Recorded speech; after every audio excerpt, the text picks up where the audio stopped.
So this video is going to be kind of an expansion pack to 2 videos ago, because I wanted to talk more about wrestling's turn towards geekiness. These wrestling promotions seem to be operating under the faulty assumption that geeky wrestling fans want to see geeky wrestlers. But that's BS. That's total BS. Everyone, whether it's the geeks, the cool kids, the casual fans, the hardcore fans, the little brothers, the big brothers, everyone wants to see wrestlers that are larger than life. Nobody wants to see these skinny little nerds that we're supposed to relate to. I mean, look, I have this one friend, and he's the geekiest guy I know. He has the glasses on the edge of his nose. He wears the flannel shirts his mom got for him at Kmart. He smells like cabbage. Even he wants to see cool wrestlers. Even he was asking, how come there's no guys like The Rock and Shawn Michaels anymore? Just because he's a geek doesn't mean that he wants geeky wrestlers that look like him, that smell like him, and that wear Kmart clothes like him. No, he wants cool wrestlers just like the rest of us. When people turn on the TV, they're looking for like these gigantic, larger-than-life action figures. They're not looking for these nerdy little wrestlers that we're supposed to relate to. When people are watching larger-than-life characters like The Undertaker and Goldberg, they're not thinking to themselves, I wonder if he's a geek, because that would make me like him more. No, that's not how people think. When people are watching characters like the Stone Cold, The Rock, Bret Hart, and Batista, they're not hoping that they were geeks. When 10-year-old PS Power was watching Hulk Hogan on TV, he wasn't hoping that Hulk Hogan also played video games and watched anime. No, this is the immortal Hulk Hogan, the massive leader of the Hulkamaniacs. I don't want him to be a geek like me. I want him to be a superhero. And that's what people want when they see wrestlers. They want them to be superheroes. They don't want them to be little geeks that we're supposed to relate to. And that's one of the major failings of this wrestling era. The WWE seems hell-bent on proving to its audience that its wrestlers are geeks. They're playing video games, they're goofing around backstage, they're showing old nerdy high school pictures. The entire premise of the Mixed Match Challenge was to show its wrestlers goofing off. Bobby Lashley putting on the cat ears, Charlotte Flair dancing around like a moron, The Miz and Asuka mugging for the camera, even though one's a babyface and one's a heel. It's like, look, everyone's out of character just to show the mainstream audience that they're a bunch of nerds. But is that really how you want your wrestlers? Would you have wanted The Rock and Stone Cold to be like this? And that's where, in my opinion, AEW's biggest business opportunity was. While the WWE was preoccupied with proving to everyone that its wrestlers are geeks, AEW should have swooped in and been that badass Big Brother product that everybody actually wants to see. The badass product that even my friend in the Kmart shirt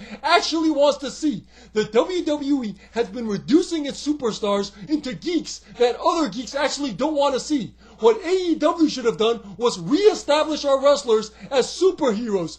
Superheroes that we want to be like, not geeks that we're supposed to relate to. The WWE has been operating under the faulty premise that if I watch Charlotte Flair dancing around like a moron, that I'm going to relate to that, and that's going to make me like her more. AEW should have recognized this faulty premise and went in the other direction. But instead, they went in the same direction. They're also trying as hard as they can to prove to us that its roster is full of nerds. And that's why, like the WWE, its viewership remains largely stagnant, because they're trying so hard to prove to us that they have the kinds of geeky wrestlers that we don't actually want to see. So one of my friends, not the Kmart one, but another one, was watching my videos about my experiences with smelly wrestling fanboys, and he reminded me of something that I totally forgot about. When I was a teenager, I went to my first convention, like the Comic-Con thing, and I didn't even know what it was. My friends were like, hey, we're going to this thing, you want to come? So I was like, okay. So I got in the car. So as some of you may know, these conventions, they can take place at a convention center.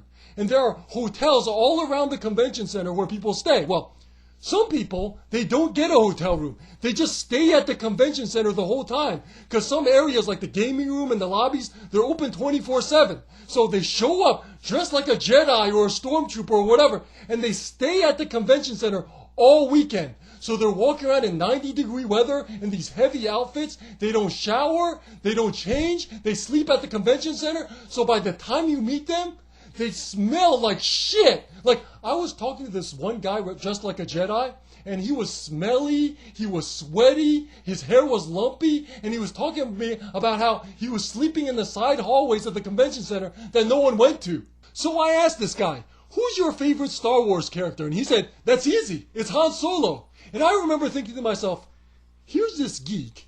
He's sweaty, he's smelly, he looks like shit, and he's been sleeping at the convention center, but his favorite character is still the cool guy. It's still Han Solo. Just because he's a geek doesn't mean that he wants his Star Wars characters to also be geeks. He still likes Harrison Ford. He still likes the cool guy.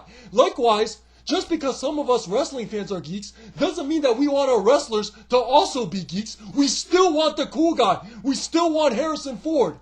When wrestling promotions try so hard to prove to us that its wrestlers are dorks, when they have Charlotte Flair dancing around like a moron, it's doing a disservice to her, and it's doing a disservice to us as wrestling fans. Because it's not what we want to see. I mean, imagine Stone Cold dancing around like that. Is that something you want to see? Nobody wants to see that. Not the geeks, not anyone. By the way, the reason why my friend reminded me of that convention is because he had a question for me. He was like, so, in your opinion, who stinks more? The Star Wars fans who are sleeping at the convention? Or those wrestling fanboys that almost made you pass out? And here's the thing. In my opinion, the wrestling fans still stink more, which is incredible. I mean, because how the hell do these Star Wars fanboys walk around in 90-degree weather in those heavy costumes, don't shower, don't change, stay like that all weekend, and yet they still stink less than those wrestling fanboys? How is that possible? I mean, these wrestling fanboys, they do get hotel rooms.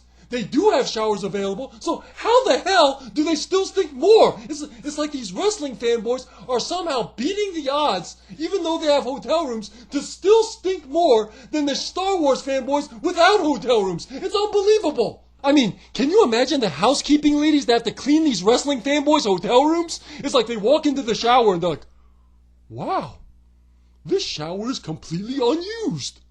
I have nothing to clean. Then they go try to clean the bed sheets, and it's like, no! I quit! You know, like, so many housekeeping ladies probably quit after every wrestling convention.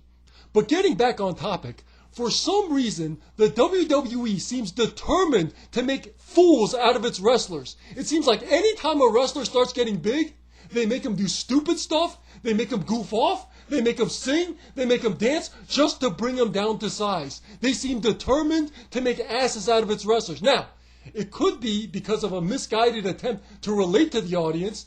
It could be to suppress the wrestlers because they don't want to make any new stars. It could be both, or it could be another reason. But regardless of why the WWE seems determined to make fools out of its wrestlers, it provided AEW with the opportunity, like I said 2 videos ago, to seize that top spot and be that cool Big Brother product that the WWE left behind. But they blew it. AEW completely blew it. Instead of seizing the opportunity to be that cool Big Brother product, AEW seemed to instead adopt the WWE's same flawed assumption that wrestlers should be geeks doing geeky things. So just like the WWE, they've acquired all these vanilla indie jobbers flipping around and talking about video games. But in my opinion, that's not what people want to see. It's not what I want to see. It's not what you want to see. It's not what the Kmart guy wants to see. It's not what the Star Wars guy sleeping at the convention wants to see. It's not even what the former housekeeping ladies want to see. In my opinion, the only people willing to stick with a product like this are the super niche fanboys willing to tolerate and defend it. The WWE has been taking their superstars and bringing them down into being goofy nerds. AEW should go in the opposite direction. They should take their wrestlers with potential and bring them up into being the larger-than-life stars that we used to have. And the first step in doing this is having the right roster. In my opinion, all these goofy little dorks on the AEW roster, they all should go. They all should leave AEW. Like Kip Sabian, Joey Janela, basically all of Penelope Ford's goofy boyfriends, they all should go. They all should leave AEW. In fact, since Penelope Ford seems to like dorkiness, if I were in charge of AEW, I would keep her on the roster as an advisor. I would give her a list of the entire AEW roster, and when she tells me all the wrestlers that she likes, they're all fired. You know, it's like, oh, you like these wrestlers? Oh, they're fired. You know, she would help me and identify and cut the dorks from the AEW roster. It's like, oh, you like those wrestlers too? Oh, they're fired. You know, it's like, it would be so efficient. I would have the dorks cut from the AEW roster in no time. The biggest weakness of this Impact crossover storyline is the lack of star power.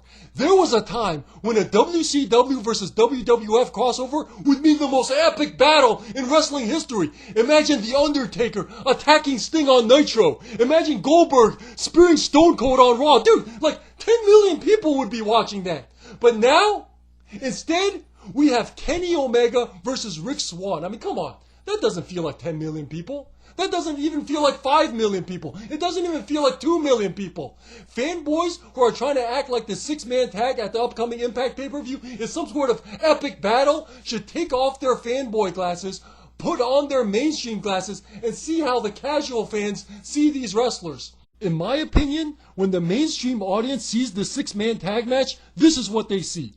They see the geeky guy who comes out with the neon dancing broom girls, and he's teaming with Good Brothers, those two guys who had pumpkins on their heads as they tried to attack Rhino, who's dressed up as Mrs. Santa Claus, and they're going up against the goofy 205 Live guy who is dancing with Sasha Banks, and he's teaming with these two X Division guys from 10 years ago. This is not Sting versus The Undertaker. This is not Stone Cold versus Goldberg. When you take off your fanboy glasses and see things from the casual fan perspective, it looks like a collection of third stringers that you'd expect to see on WWE Velocity or Sunday Night Heat. Last video I talked about how the nerdiness is in the way. Do you see how the nerdiness is in the way? AEW has about 700,000 fanboys that watch every episode no matter what. The whole point of Kenny Omega wrestling at the Impact pay-per-view seems to be to try to get some of those 700,000 fanboys to watch Impact. In other words, they're still focused on the fanboys. They're still stuck in that pink bubble. They squandered the opportunity to make Dynamite a cool, edgy Big Brother product. Then they squandered Sting's arrival, all because of their insistence on being a nerdy niche product for a nerdy niche audience. I mean, they could have been so much more than they are. They could have been that cool, edgy product that you, me, the Star Wars guy, the Kmart guy, and millions of other people have been actually waiting for. But instead, they screwed it up. 1.4 million people tuned into the first episode of Dynamite. Then half of them went away. Now it's happening again. 900,000 people tuned in to watch Sting. Now it's back down to 800,000. It happened again. As long as AEW keeps their product nerdy, it's going to keep being this way. Like I said last video, people are going to tune in, then they're going to tune out. I mean, what's the average attention span of an American? Like 10 seconds, 8 seconds? That's all you got. So what are you going to do? Put Marco Stunt on the screen? As long as AEW maintains the faulty assumption that fans want to see geek wrestlers, people are going to walk away every single time.